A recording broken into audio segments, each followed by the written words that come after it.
House Intel Chair Devin Nunes is tightening the screws in his investigation into alleged surveillance abuses of the Trump campaign. The congressman is now referring the names of 17 current and former Justice Department and FBI officials to the heads of the House Oversight and Judiciary committees for interviews. Just hours ago, he added 10 more names to the list, this time former Obama State Department employees. Joining us now with more exclusively is Congressman Devin Nunes. Congressman, it's great to see you. Now, I know people watching across the country, they're getting ready for 4th of July. I mean, they're thinking, Devin Nunes wants more information. I'm playing devil's advocate here. When will it end? It's like you're always complaining about documents. Now you're complaining about people. But there are a lot of people on this list that are new names to people, like Victoria Nuland. Tell us why you want her to testify. Well, first of all, I want to make sure the American people know that this is just this one more step in the process. I think we've been very transparent about how we've conducted this process. We went on to FISA abuse and other matters. I've said for a long time that we're looking at the State Department. When we began looking at the State Department, you had Victoria Nuland and a few other people who decided to go out and talk about things publicly, which actually helped our investigation out quite a bit. The reason why is because we still don't understand how this investigation was actually opened. But we know that many people in the Obama-era State Department were involved in the opening of that investigation. So it all comes down to how did the information make it from supposedly an Australian High Commissioner or ambassador to the FBI. So we know that that didn't come through what I would call Five Eyes intelligence. It wasn't real intelligence product. It somehow short-circuited that process. We also know that many people in the State Department were meeting with Christopher Steele. Christopher Steele is the person who was hired by the Democrats to dig up dirt on President Trump.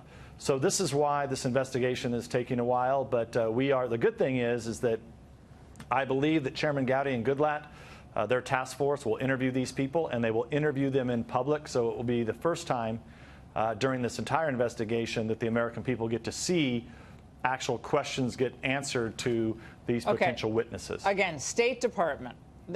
Now, why would the State Department be involved with the Christopher Steele dossier issue? Again, phony dossier.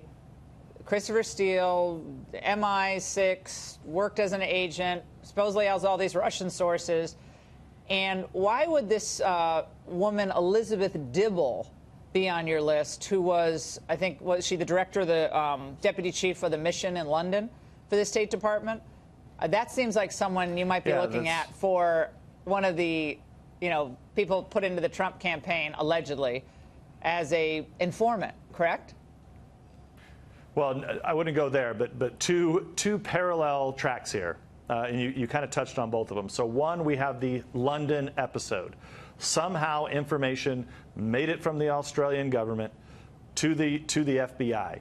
We believe that went through London and somehow went to the Obama State Department that then ended up in the Justice Department. So that's one track. The second track is Christopher Steele. What on earth was Christopher Steele doing meeting with State Department officials, and why was the Steele dossier that supposedly the FBI was trying to get their hands on, why was it also going through the State Department? So a lot of people had their hands on the Steele dossier, including many people in the media who knew about the Steele dossier. And this is really a collapse. What we're having to do here as the legislative branch of government, we're having to do the work that the media won't do, because there are very few in the media who will actually cover this story to try to get to the bottom of it. And that's part of what's taking so long. Typically, you would have a free and fair and transparent media trying to get to the truth. But in this case, we haven't had that. So Jonathan, is it Weiner, was on your list? Who is he? And I guess it was several months ago, he said he's being unfairly targeted by you. Yeah, that was quite interesting that he thought that we were targeting him because at the time we weren't sure exactly what he knew or didn't know. But thankfully, he was very clear in the statements that he made that he was one of the people that was looking at the Steele information and was conveying that information in some form or fashion to the FBI. So look, we want to interview these folks. These folks work for the American taxpayer. But how do you compel that, Congressman? They were paid by the American taxpayer. I'm sorry, you can subpoena them? They're going to testify. I mean, well, they can plead the fifth, but this isn't going to be like the documents where we've had to continue to fight with the Justice Department in order to have access to documents. This is much different. These are all American citizens. They will, if they do not agree to appear under oath and testify, then they will be subpoenaed. That I can tell you for sure. I want to get your reaction to something Adam Schiff, Congressman Schiff, ranking Democrat on your committee, said about you and your colleagues last week on CNN. You know, the four horsemen of this apocalypse have been Devin Nunes and Trey Gowdy, Mark Meadows, and Jim Jordan. They have been leading the charge basically to require the Justice Department to give them materials that can be leaked or fed or misrepresented, like the infamous Nunes memorandum, in the service of the president. And in the meantime, they do enormous damage to these institutions. Ultimately, they'll be held accountable. Sounds like a threat, Congressman. Yeah, we're not going to be threatened by the Democrats. I mean, look, they're the ones that have all this blood on their hands. They're the ones who have completely destroyed the FBI and DOJ. How did they do that? They did that by digging up dirt. The Clinton campaign dug up dirt, put it into a dossier, fed it into the FBI, and the FBI used our counterintelligence capabilities against a political campaign. That's what happened here. So the Democrats in the House and the Senate, they've continued to want to obfuscate. They've continued to want to cover up. If it was, we listened to the Democrats, we would have never even found out that the Democrats and Hillary Clinton paid Christopher Steele to generate this dirt on President Trump. So I tend to ignore everything that they say. We continue to do our work day in and day out to get to the truth.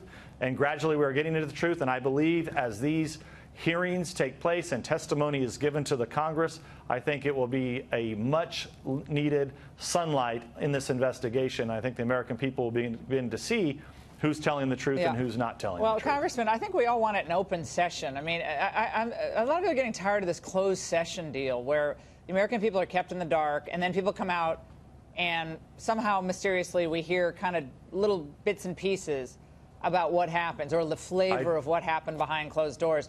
Would someone like a Victoria Nuland, other Obama State Department people, and maybe even that Joseph Pietka, who interviewed Michael Flynn, he could, sources tell me, he could be a potential whistleblower to tell what he actually understood in that interview, namely, reportedly, that Michael Flynn did not lie. I agree with you 100%.